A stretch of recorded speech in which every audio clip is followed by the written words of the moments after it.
Kumusta? Mabuti! For today's video. For today's video ay dumalaw ulit ang nurse ni Lola para tingnan ang kanyang sugat. At simula nga din nung natumba si Lola sa sahig ay hindi na din siya nakapunta sa salas para mahiga dun sa kanyang hospital bed. Kaya dyan na lamang siya sa kanyang kwarto pinuntahan ng kanyang nurse at natuwa din naman ang kanyang nurse dahil malaki na din ang pinagbago ng kanyang sugat. Simula nga na nagkasugat si Lola ay madalas nga din pumunta dito sa bahay ang kanyang nurse at minsan nga ay isang beses sa isang linggo. At dyan naman ay kakatapos ko lamang paliguan si Nilus yung dating masayahin ngayon ay paunti-unti nang nag-iiba ng mood. Minsan nga natutulala siya na parang ang lalim ng iniisip pero kapag pinansin ko naman ay ngumingiti siya at nakakausap pa naman ng ayos. Beseder. You like it like not perot, sukarya perot. Ayos alik lang babay. Ato evet katulin? No. Maato evet katul o kelem?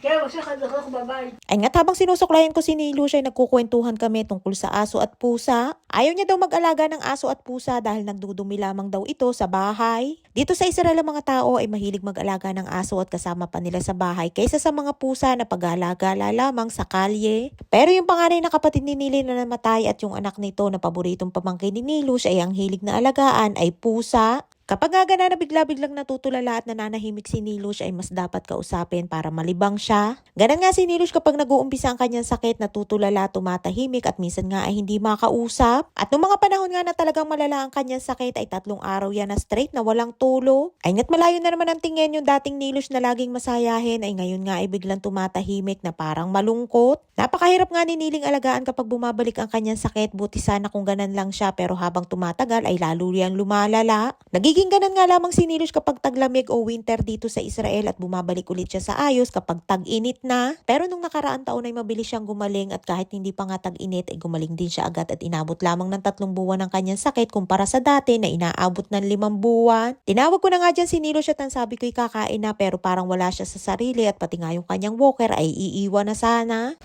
Lamat ka ka. At los me ka? At kula?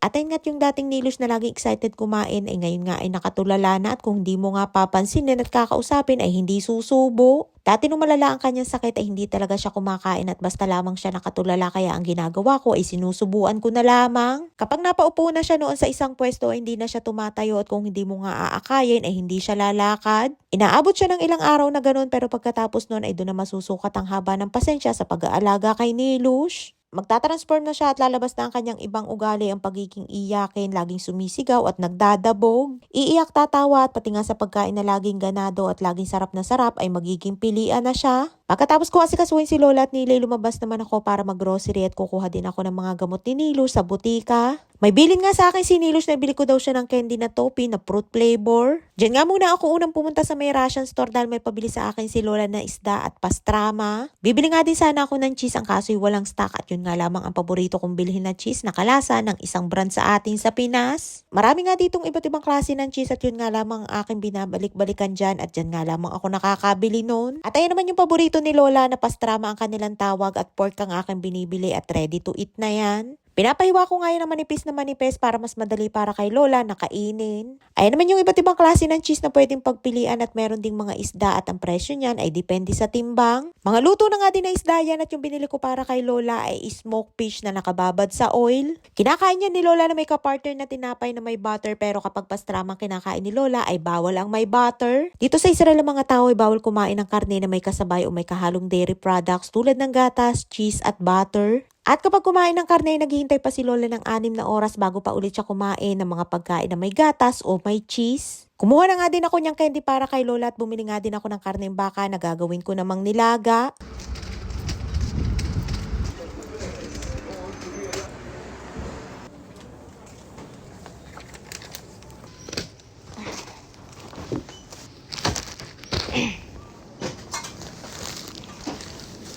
Pagkatapos ko nga sa Russian store, dumiretso na nga ako dyan sa may butika para kuhanin ng mga gamot ni Nilush at kumuha nga din ako ng diaper at bedpad para kay Lola. Minsan nga kapag lumalabas ako ay pinagsasabay-sabay ko na lahat ng mga kailangan katulad niyan pagkuha ng mga gamot ni Nilush, pagbili ng diaper at pag-grocery para dala na lahat sa isang labasan. Pagkatapos ko nga dyan ay gora naman ako sa isang pantindahan na bilihan ko naman ng iba pang mga kailangan. At buti na nga lamang din at nakakita ako niyang pinabibili ni Nilush na candy na toppy na fruit flavor.